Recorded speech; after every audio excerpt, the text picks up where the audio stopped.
Welcome to eWay podcasts from the world of CRM, business, and entrepreneurship. In today's article, called Welcome to the Marketing Jungle, we will discover the basics of marketing. We will explain what marketing goals are and how to prepare a strategy in order to accomplish them. Make some time to listen to this podcast and reflect on it. It will pay off.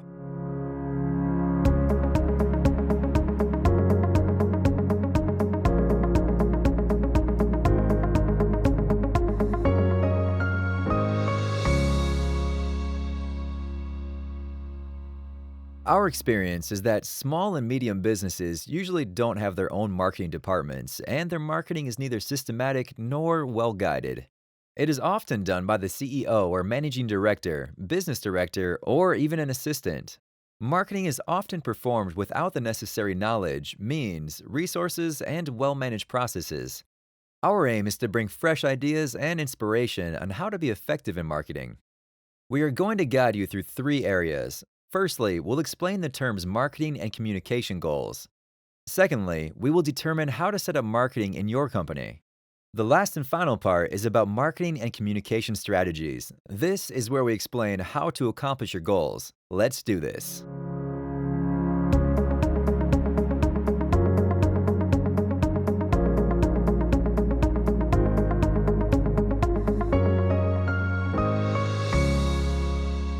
First part, marketing and communication goals. Let's divide the goals part into three parts. First, you define the goals, where we explain how to define the goals and why we need to have some.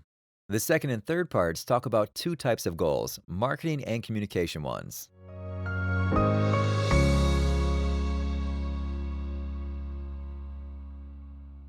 Defining goals. Starting out in the jungle of marketing means to set the goals of your way first. Every manager has a different opinion. The business director needs to increase sales growth in a short time period. Therefore, he recommends sales. The marketing director wants to create a better brand image and to invest into creative advertising. The sales representative needs to sell immediately. Each and every one of them will fight for their outlook. That can ruin all the effort with no long-term concept being set. These goals reflect the strategic goals of the company.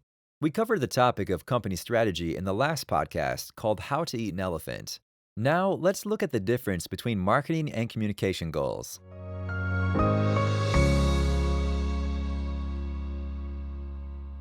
Marketing goals. Now, we know why it's necessary to define goals. We recognize two criteria for defining marketing goals: an exact number and correct resources. That's because marketing goals can be counted and measured. It's always represented by a number such as sold products, deals or orders, new showrooms, sales reps, active customers, and so on. These are often goals regarding our competitors, such as the market share or the sales growth. How to set up marketing goals? There are different approaches on setting our goals. A lot of companies, for example, want to sell as much as possible. Therefore, their goal is to maximize the rise of sales, so they give great discounts, but the advertising overheads can be too big and profitability is nearly zero. Other companies sell few products and try to maximize the margins, so they prefer high process and their revenue is higher. But be careful here. You can't plan to raise the sales by 20% while significantly cutting down the marketing expenses. Just as senseless would be a goal to make a YouTube video go viral with millions of views while only spending $500 on it. That's a fairy tale and not reality. Be realistic. Communication goals. We know why we should define goals, and we've spoken about the marketing goals. Another type of goal is a communication goal. Unlike the marketing goals, these cannot be counted. That's because communication is a hard one to measure. To get a better image, we can divide our communication goals into two activities: building the brand awareness and building the brand identity.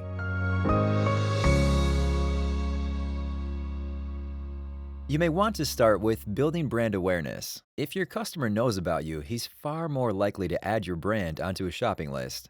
And that is the same for B2B. If the client doesn't know you, he won't contact you. Take a look at how people write their shopping lists.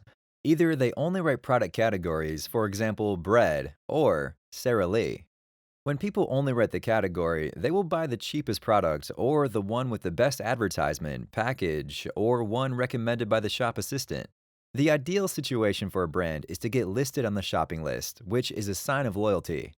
We can say that the customer becomes an advertisement for the branded product himself.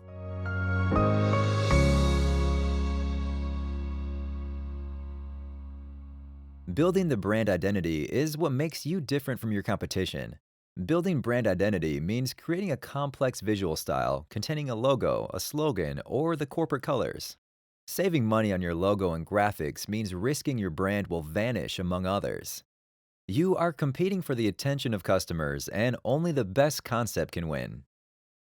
When building the brand identity, it's crucial to differentiate between what the company says about itself and what the customers say about it because it can also be the opposite. The key is a unified communication line.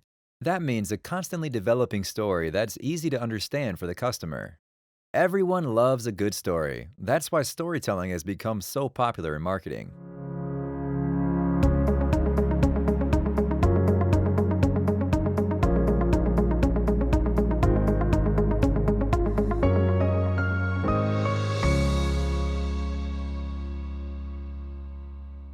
First part, how to do marketing. In the first part, we focused on goals. Now you know the importance of defining them, as it could easily happen that each manager focuses on different goals, which leads the company nowhere. We've said that the marketing goals need to be accurate, numerical, and realistic too. We've also touched on the topic of communication goals, which are more of a long-term issue, as they consist of building brand awareness and brand identity. Now let's focus on fulfilling these goals on a daily basis. If you're a small or medium-sized company, you probably don't have a dedicated marketing department. That makes these three main marketing building stones even more important. These are the internal processes, the target group, and the analysis. Let's talk about how to deal with them. Internal processes. Marketing is about people. That means all the marketing activities need to be described as processes so that the creation of a marketing communication is clear and goes the right way.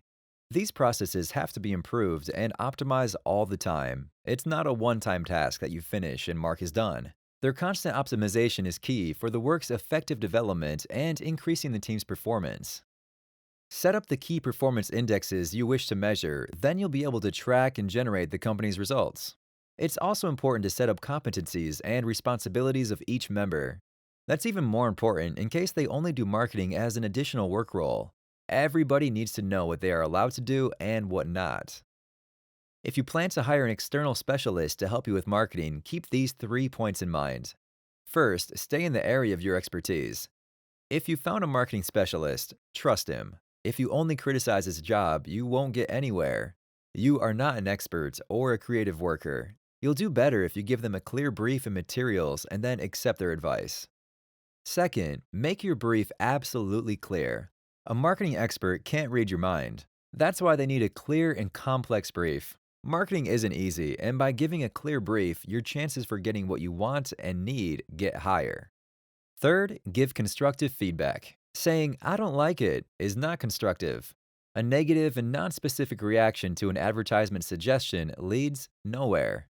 If you are unsatisfied with the results, be constructive and give clear arguments. Answer specific questions and say what exactly it is you don't like. This is not an ego contest or mocking somebody else's taste.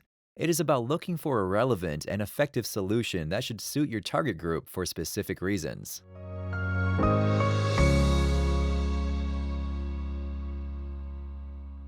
Target group. You have set up internal processes, you know what you're tracking, and who is in charge of what. You have also learned that the brief for specialist has to be clear and specific and the criticism constructive. But who do you do all these activities for? Who is your target group? Marketing always addresses a specific customer target group. These are the people you wish to sell your product or service to. However, a part of your target group can also be so-called influencers, followed by thousands or millions of people on YouTube, Instagram, or Facebook. You may also include brand ambassadors here. Consider adding the company employees here, as you may also want to target job candidates. Don't forget targeting business partners, the public, the professional public, local institutions, or governments. Another group is journalists because being praised in the media is a free advertisement for the brand. Start by describing the target group of your customer. The best way of describing a target group is in the context of the customer purchasing process and its phases. We need to analyze all the points of a customer's interaction with the brand before the purchase, while purchasing, and after as well.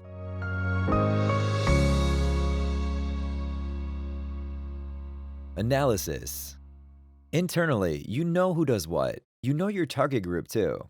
What you still need to analyze is the situation of your brand on the market as well as comparing it to your competitors. Carry out a SWOT analysis, which we have mentioned in the previous podcast, How to Eat an Elephant. SWOT allows you to analyze four areas: weaknesses, strengths, threats, and opportunities. Weaknesses can be turned into opportunities. Strengths can be used for creating your marketing strategy, and you can say them out loud in your communication message.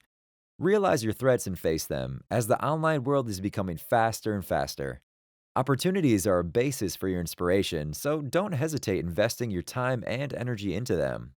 SWOT can be looked upon from the outside, meaning the market and competition, or the inside, meaning the view of the employees. The second approach analyzes the motivation of employees and their goodwill toward the customers. Besides SWOT analysis, you can use the concept of marketing mix, the so-called 4Ps. These are product, price, promotion, and place. Nowadays, we recognize more than 4Ps. For example, people, who are definitely part of a brand success. Others add another P, which stands for processes.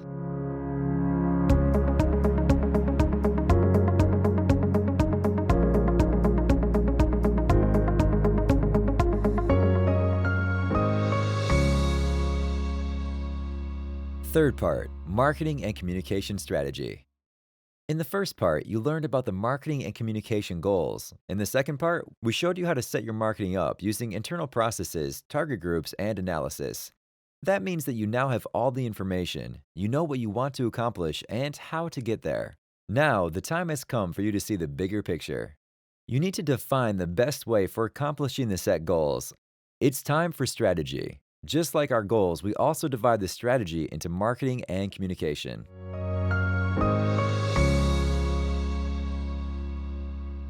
Marketing strategy. To keep it simple, the aim of a marketing strategy is to accomplish your long-term goals by effectively investing both financial and human resources. A strategy will enable you to accomplish goals such as keeping and getting clients, a market share, or a competitive advantage. Thanks to a marketing strategy, you will be able to fulfill long-term company goals.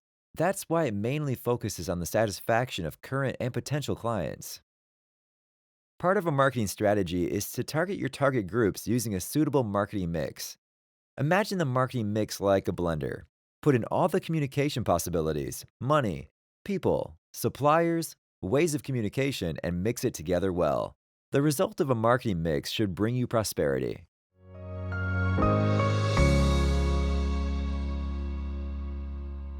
Communication strategy. A communication strategy is a key part of the marketing strategy. This is the place for brand management. Keep in mind that this is not a half-year plan, but a real long-term view for many years ahead.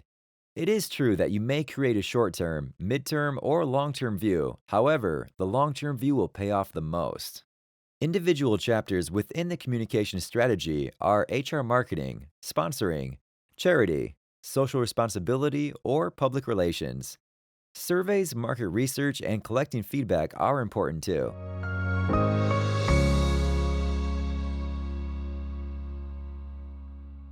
Communication channels belong under both marketing and communication strategy.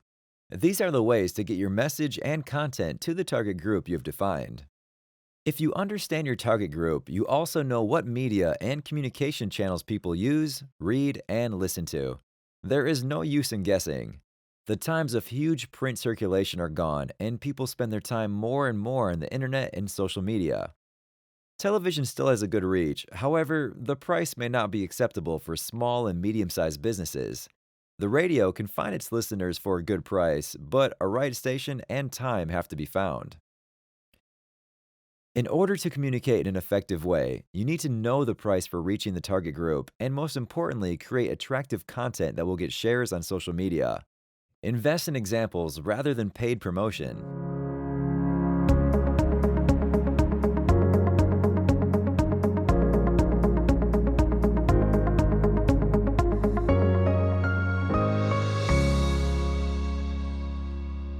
You've learned why and how to create marketing and communication goals. You have set up your internal processes, defined your target group, and analyzed your market position. You have used all this information to create the marketing and communication strategy. A good strategy is key for the brand's and company's survival on the market. Maybe you are now asking yourself what the point is. Isn't it better to save money and, instead of creating a strategy, write a modern short text and a phrase like, "We are a young and dynamic company trying to improve our products and services," or "We are flexible and customer oriented." These cliches fit half the companies in the market. You don't want to drown among the boring, empty phrases. A brand should be based on a unified, complex strategy because without it, it's impossible to create a unified communication line, and there's a threat of broken brand identity. What does that really mean? Every advertisement has a different topic, and it's impossible for the customer to identify the brand at first sight. In today's world of huge competition, that will quickly kill a company because it becomes unrecognizable amongst its segment. To make matters worse, the customers won't understand the brand's added value, and so it will never become a love brand, and the customer satisfaction can never be reached. To have a strategy means to speak clearly and to have something to say because content sells. You may be asking how to create such a company strategy when you haven't even had time to finish 10 other priorities.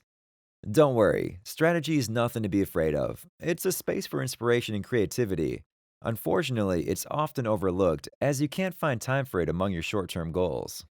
So, what is the solution to this situation? The solutions are the following. You can accomplish this on your own, provided that you have enough time for lectures and learning. The second possibility is to pay an external consultant, as there are so many of them on the market nowadays. You don't need to create your own marketing department to become a marketing company full of marketing experts. Rather, stay focused on your business. Of course, this topic is broad and cannot be covered within a single article. Understand this as some fresh inspiration, as you need to begin somewhere.